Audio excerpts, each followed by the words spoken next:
Hello जय हिंद साथियों, स्वागत है आप सभी का टीडीएम क्लासेस पे। मैं तिलक आप लोगों का स्वागत करता हूं। आज की इस टॉपिक फंडामेंटल राइट्स यानी कि मौलिक अधिकार। साथियों, आप सभी जानते हैं कि संविधान की यात्रा सीरीज के तहत संविधान से जुड़े महत्वपूर्ण टॉपिक पर हम चर्चा कर रहे हैं। उनमें से हम लोगों का जो राष्ट्रपति वाला टॉपिक है, उसके बाद जो सुप्रीम कोर्ट वाला टॉपिक है क्लियर हो चुका है, और उससे संबंधित जितने भी महत्वपूर्ण फैक्ट हैं उन सभी पर हमने चर्चा किया है। अभी हमारा टॉपिक चल रहा है मौलिक अधिकार, और मौलिक अधिकार से जुड़े महत्वपूर्ण तथ्य, महत्वपूर्ण बिंदु जो भी कॉम्पिटिटिव एग्जाम के पॉइंट ऑफ व्यू से क्या हो सकते हैं, इंपॉर्टेंट हो सकते हैं, उन सभी बिंदुओं पर हम क्या कर रहे हैं, एक एक करके बहुत अच्छी तरह से पढ़ रहे हैं और समझ रहे हैं। तो हमने मौलिक अधिकारों के बारे में पढ़ा, जिसमें से पहला मौलिक अधिकार समानता का अधिकार होता है, जिसका उल्लेख भारतीय संविधान के अनुच्छेद 14 से 18 तक देखने को मिलता है। उसको भी मैंने बहुत अच्छी तरह से आप लोगों को पढ़ा है। दूसरा मौलिक अधिकार होता है स्वतंत्रता का अधिकार। स्वतंत्रता के अधिकारों के तहत अनुच्छेद 19 से लेकर कहां तक, 22 तक जो अनुच्छेद है उसको भी मैंने आप लोगों को बहुत अच्छी तरह से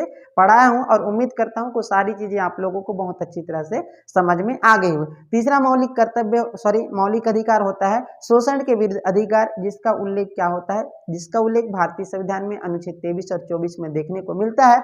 और इसमें जो 23 में क्या लिखा है, मानव दुर्व्यापार एवं बाल श्रम, और 24 में लिखा हुआ है बाल श्रम प्रतिबंधित है। इसको मैंने पिछले क्लासेस में आप लोगों को करा दिया है। अगर आपने वो वीडियो नहीं देखा है तो उसका लिंक मैं डिस्क्रिप्शन में डाल दिया हूं, ताकि आप लोग जाके उसको देख लें। और आपको जो पिछली क्लासेस अगर आप लोगों का छूट गया है तो उसको देख लीजिए, ताकि आगे की जो मौलिक अधिकारों से संबंधित जो भी बातें हैं, जो भी महत्वपूर्ण बिंदु हैं, वो आप लोगों को बहुत अच्छी तरह से समझ में आए। आज हम चर्चा करेंगे मौलिक अधिकारों का चौथा प्रकार, यानी कि धार्मिक स्वतंत्रता का अधिकार। उससे हम ये समझेंगे कि धर्म के लिए हमारे जो संविधान में क्या क्या अधिकार दिए गए हैं, वो सारी चीजों को आज के इस लेक्चर में हम समझने का प्रयास करेंगे। तो चलिए शुरुआत करते हैं। चौथा जो मौलिक अधिकार है वो कौन सा है? चौथा है वो कौन सा है? धार्मिक स्वतंत्रता का अधिकार। धार्मिक स्वतंत्रता का अधिकार। अब धार्मिक स्वतंत्रता के अधिकारों की अगर मैं बात करूं, या आप लोगों से कोई प्रश्न पूछे, तो धार्मिक स्वतंत्रता के अधिकारों का उल्लेख भारतीय संविधान के आर्टिकल 25 से 28 तक देखने को मिलता है। कहां से कहां तक? आर्टिकल 25 से 28 तक देखने को मिलता है। आर्टिकल अगर आप लोगों से पूछे तो 25 टू 28 तक जो है भारतीय संविधान में धार्मिक स्वतंत्रता के अधिकारों से संबंधित प्रावधान हमको देखने को मिलता है। क्लियर है इतना? तो अनुच्छेद 25 में क्या लिखा हुआ है, 26 में क्या लिखा हुआ है, 27 और 28 में क्या लिखा हुआ है, सबसे पहले मैं आप लोगों को उसको लिखा देता हूं, फिर आप लोग को एक एक करके उसको मैं समझाऊंगा। सबसे पहले लिखिए आर्टिकल 25। आर्टिकल 25 में लिखा हुआ है कि धर्म की स्वतंत्रता, यानी कि धर्म की स्वतंत्रता से तात्पर्य है कोई भी नागरिक अपनी इच्छा अनुसार धर्म को क्या कर सकता है, मान सकता है, उसका प्रचार प्रसार कर सकता है, उसके अनुरूप आचरण कर सकता है, या फिर अंतःकरण की जो स्वतंत्रता है वो धर्म की स्वतंत्रता के अंतर्गत हमको प्राप्त है। क्लियर है इतना? तो अगला आर्टिकल होता है 26 में लिखा हुआ है धार्मिक कार्यों के प्रबंधन का अधिकार। क्या लिखा हुआ है? धार्मिक कार्यों के प्रबंधन का अधिकार। धार्मिक कार्यों के प्रबंधन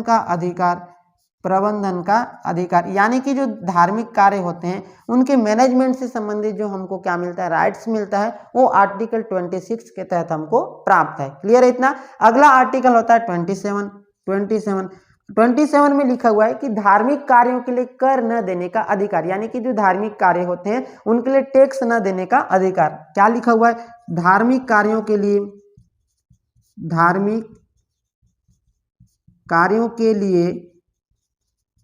कर न देने का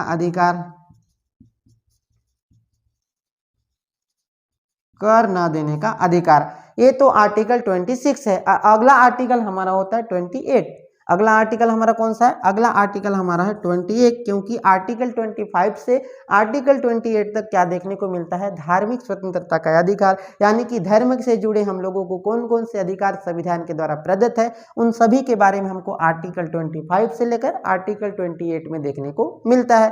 क्लियर है इतना? तो अगला हमारा आर्टिकल 28 है, उसमें लिखा हुआ है धार्मिक धार्मिक शिक्षा से संबंधित प्रावधान हमको अनुच्छेद 28 में देखने को मिलता है। तो क्लियर है इतना। तो आर्टिकल 25 में लिखा हुआ है धर्म की स्वतंत्रता, आर्टिकल 26 में लिखा हुआ है धार्मिक कार्यों के लिए क्या प्रबंधन का अधिकार या फिर मैनेजमेंट का अधिकार। दूसरा हमारा आर्टिकल 27 है जिसमें लिखा हुआ है धार्मिक कार्यों के लिए कर न देने का अधिकार, और हमारा आर्टिकल 28 में लिखा हुआ है धार्मिक शिक्षा से संबंधित प्रावधान हमको देखने को मिलता है आर्टिकल 28 में। अब हम समझते हैं कि आर्टिकल 25 में क्या लिखा हुआ है। आर्टिकल 25 से संबंधित कौन कौन से महत्वपूर्ण फैक्ट है, कौन कौन से महत्वपूर्ण बिंदु बन सकते हैं, उन पर अभी हम चर्चा करेंगे। तो नोटबुक पेन अपने साथ में रखिए और नोट करते जाइए ताकि आप लोगों को जो है धार्मिक स्वतंत्रता के अधिकार से संबंधित महत्वपूर्ण जो फैक्ट से संबंधित जो भी कॉन्सेप्ट है वो क्लियर हो पाए। तो चलिए देखते हैं कि धर्म की स्वतंत्रता।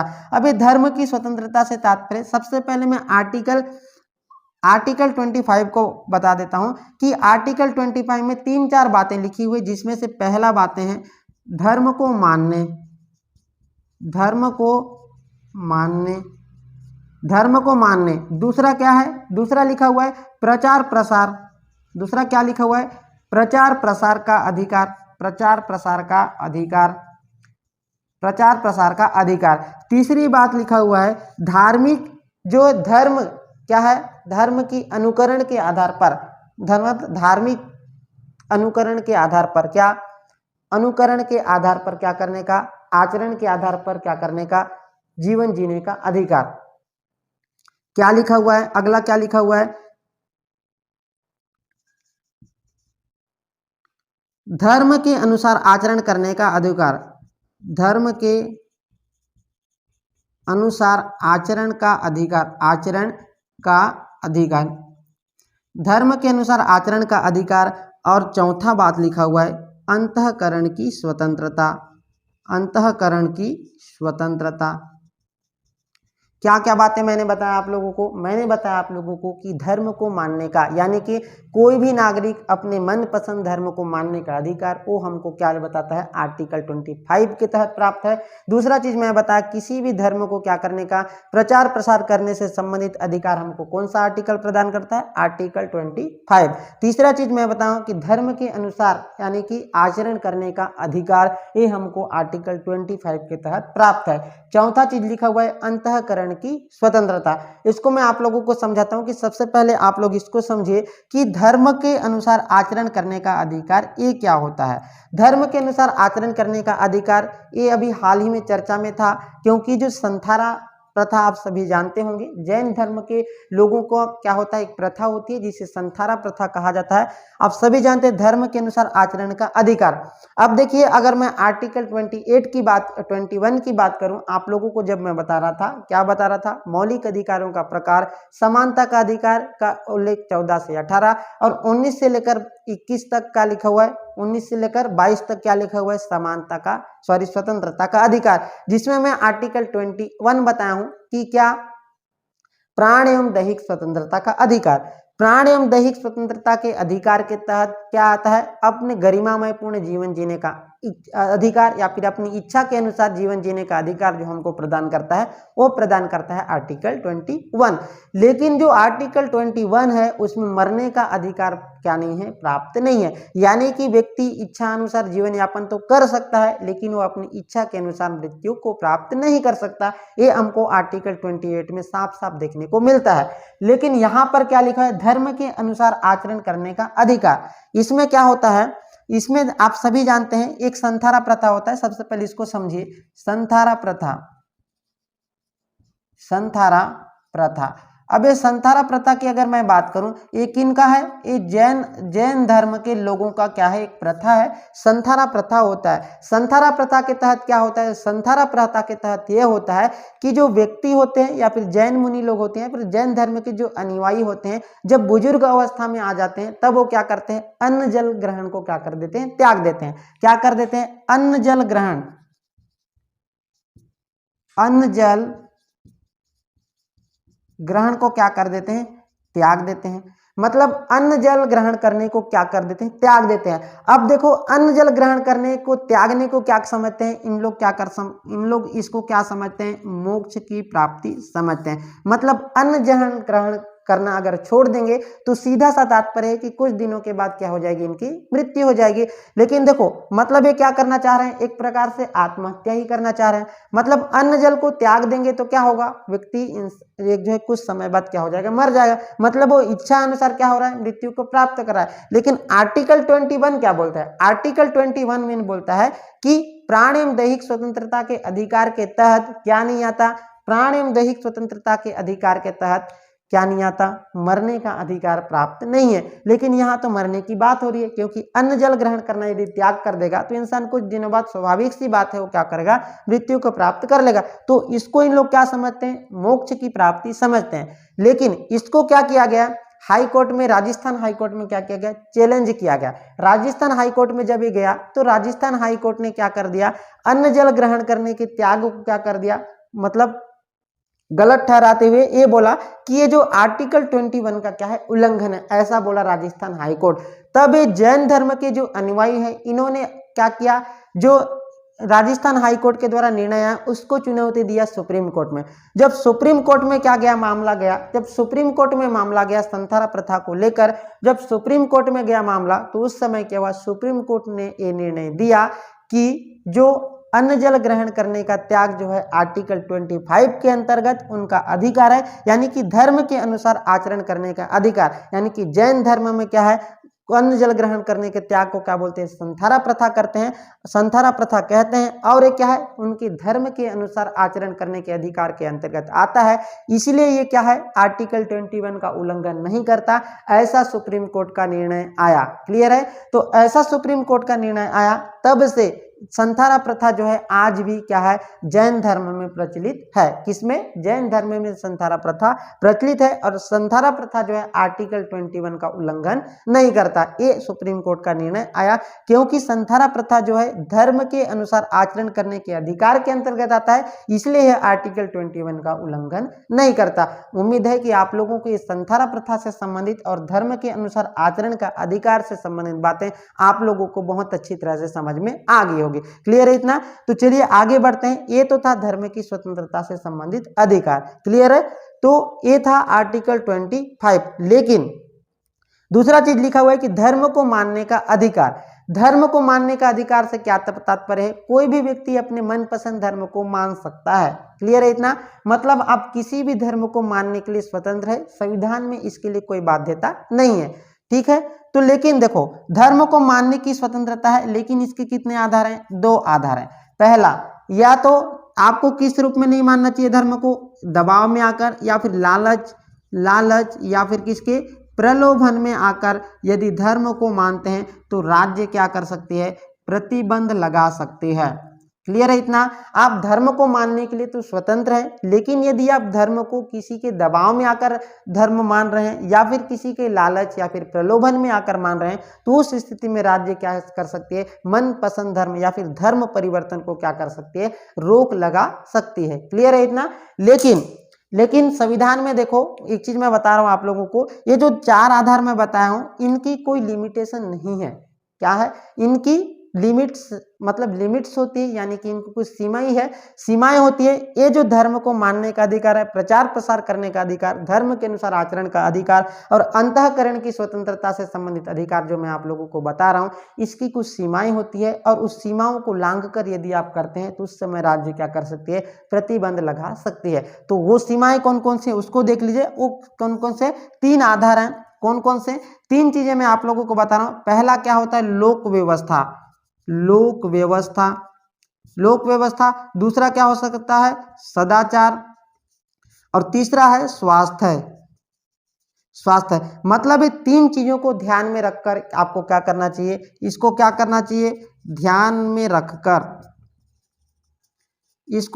रखकर क्या करना चाहिए, आर्टिकल 25 में जो धर्म की स्वतंत्रता दिया गया है, ये 3 चीजों की सीमाओं को लांघकर आपको अगर करते हो तो राज्य उस समय आपको क्या कर सकते हैं, प्रतिबंध लगा सकते हैं। यानी कि लोक व्यवस्था को कोई हानि नहीं होना चाहिए। दूसरा, सदाचार को कोई, मोरालिटी को कोई हानि नहीं होना चाहिए। तीसरा चीज मैं बताऊं, हेल्थ को कोई क्या नहीं होना चाहिए, हानि नहीं होना चाहिए। तो इन 3 जो आधार है इसको पालन करते हुए आप इन चारों चीजों को क्या कर सकते हैं, मान सकते हैं। उम्मीद करता हूं कि आप लोगों को आर्टिकल 25 बहुत अच्छी तरह से समझ में आ गया होगा। चलिए अगला आर्टिकल का हम देखते हैं। अगला आर्टिकल आप लोगों के सामने है। अगला आर्टिकल जो होता है आर्टिकल 26। आर्टिकल 26, आर्टिकल 26 क्या बोलता है? आर्टिकल 26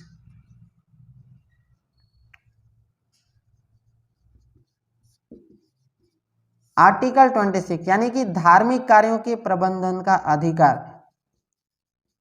धार्मिक कार्यों के प्रबंधन यानी कि मैनेजमेंट, मैनेजमेंट का क्या अधिकार। क्लियर इतना? तो धार्मिक कार्यों के मैनेजमेंट के अधिकार से संबंधित प्रावधान हमको आर्टिकल 26 में देखने को मिलता है। मतलब धार्मिक कार्यों से जुड़े जो भी मैनेजमेंट से संबंधित कार्य होगा वो अधिकार हमको कौन सा आर्टिकल प्रदान करता है? आर्टिकल 26 में हमको देखने को मिलता है। क्लियर है इतना? अगला आर्टिकल है 27। अगला आर्टिकल कौन सा है? 27।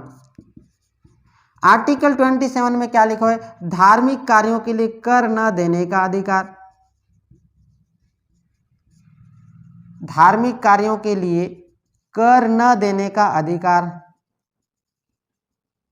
कर न देने का अधिकार। क्लियर है इतना? तो जो धार्मिक कार्य होते हैं, धार्मिक कार्य या फिर धार्मिक कार्य होते हैं या फिर किसी एक धर्म को बढ़ावा देने के लिए सरकार क्या नहीं कर सकती? कर देने के लिए बाध्य नहीं कर सकती। मतलब समझ में आ रहा है? धार्मिक कार्य के लिए या फिर किसी एक धर्म को बढ़ावा देने के लिए उसको क्या नहीं कर सकती? कर देने के लिए जो है सरकार बाध्य नहीं कर सकती। क्या लिखा हुआ है इसमें? धार्मिक कार्य, इसमें लिख लीजिए धार्मिक कार्य या फिर किसी एक धर्म को बढ़ावा देने के लिए, एक धर्म को बढ़ावा देने के लिए सरकार किसी व्यक्ति को टैक्स देने के लिए बाध्य नहीं कर सकती। कर सकते यानी कि किसी भी व्यक्ति को धार्मिक कार्य या फिर धार्मिक कार्यों को बढ़ावा देने के लिए, टैक्स देने के लिए सरकार जो है किसी भी व्यक्ति को बाध्य नहीं कर सकती। ये लिखा हुआ है आर्टिकल 27 में। अगला आर्टिकल हमारे पास है 28 जो कि सबसे ज्यादा महत्वपूर्ण है। आर्टिकल 28 को देख लीजिए आप लोग। आर्टिकल 28 में लिखा हुआ है, आर्टिकल 28 की अगर मैं बात करूं, आर्टिकल 28 में लिखा हुआ है धार्मिक शिक्षा। आर्टिकल 28 में लिखा हुआ है धार्मिक शिक्षा। अब धार्मिक शिक्षा से तात्पर्य है कि जो सरकारी संस्थान होते हैं या फिर गैर सरकारी संस्थान होते हैं या फिर निजी संस्थान होते हैं उसमें धार्मिक शिक्षा पर क्या है? प्रतिबंध है। यानी कि ऐसे संस्थानों में धार्मिक शिक्षा नहीं दी जाएगी। क्या लिखा हुआ है? जो सरकारी संस्थान होते हैं, क्या लिखा हुआ है? सरकारी, गैर सरकारी या फिर निजी संस्थानों में धार्मिक शिक्षा नहीं दी जाएगी। धार्मिक शिक्षा पर क्या है? प्रतिबंध है। क्लियर है? मतलब क्या है? अगर कोई सरकारी संस्थान है या फिर गैर सरकारी संस्थान हो या फिर निजी संस्थान हो, वो वैसे संस्थानों में किसी एक धर्म को लेकर उसका धर्म से संबंधित पाठ नहीं पढ़ाया जाएगा। ये हमको आर्टिकल 28 बताता है। क्लियर है? लेकिन यदि किसी संस्था का गठन धार्मिक उद्देश्य को लेकर ही किया गया है तो वैसे शिक्षा संस्थान में आप क्या है? धार्मिक शिक्षा पर प्रतिबंध नहीं है। कहने का मतलब यह है कि यदि किसी संस्था का उद्देश्य धार्मिक शिक्षा को लेकर ही गठन किया गया है तो उस संस्थान या फिर उस संस्था में क्या धार्मिक शिक्षा देने पर प्रतिबंध नहीं है। क्लियर है इतना? जैसे जब तमिलनाडु की अगर मैं बात करूं, तमिलनाडु के जितने भी स्कूल हैं या फिर जितने भी शैक्षणिक संस्थान हैं उसमें वंदे मातरम को क्या किया गया था? वंदे मातरम को क्या किया गया है? पूरे की पूरे जगह पर क्या क्या अनिवार्य किया गया है। वैसे ही अगर मैं बात करूं, यूपी में योगी आदित्यनाथ जी की सरकार ने मदरसा में राष्ट्रीय गान को अनिवार्य कर दिया था। लेकिन राष्ट्रीय गान को क्या कर दिया? उसमें सुप्रीम कोर्ट में चैलेंज हुआ तो सुप्रीम कोर्ट ने बताया कि जो राष्ट्रगान है जो हम सभी लोगों का मौलिक अधिकार सॉरी मौलिक कर्तव्य के अंतर्गत आता है, इसीलिए किसी धर्म विशेष को लेकर नहीं है, इसीलिए क्या है, धर्म से संबंधित राष्ट्रगान नहीं है, ये तो सभी व्यक्ति का कर्तव्य है करके उसको क्या कर देते हैं, खारिज कर देता है। क्लियर है इतना? तो सरकारी, गैर सरकारी या फिर निजी संस्थानों में धार्मिक शिक्षा पर प्रतिबंध से संबंधित अधिकार हमको आर्टिकल 28 प्रदान करता है। तो साथियों, आज के इस लेक्चर में हमने धार्मिक स्वतंत्रता के अधिकार को बहुत अच्छी तरह से पढ़ा, समझा। उम्मीद करता हूं कि आज के जो कक्षा से, आज के पाठ से, आज के लेक्चर से आप लोगों को कुछ न कुछ नई चीजें सीखने को मिली होगी। अगर वीडियो अच्छा लगा, आपके काम का लगता है, तो वीडियो को अधिक से अधिक शेयर कीजिए। चैनल पर नए हैं तो चैनल को सब्सक्राइब कीजिए तथा बेल आइकन को दबा दीजिए ताकि आने वाले नए नए वीडियो की नोटिफिकेशन आप तक पहुंचते रहें। मिलते हैं आगे की 5वीं मौलिक, कौन सा मौलिक अधिकार, यानी कि कौन सा, शिक्षा एवं संस्कृति के अधिकार को लेकर आएंगे अगले वीडियो में। तो आज के वीडियो में इतना ही, मिलते हैं अगली क्लास में। Thank you.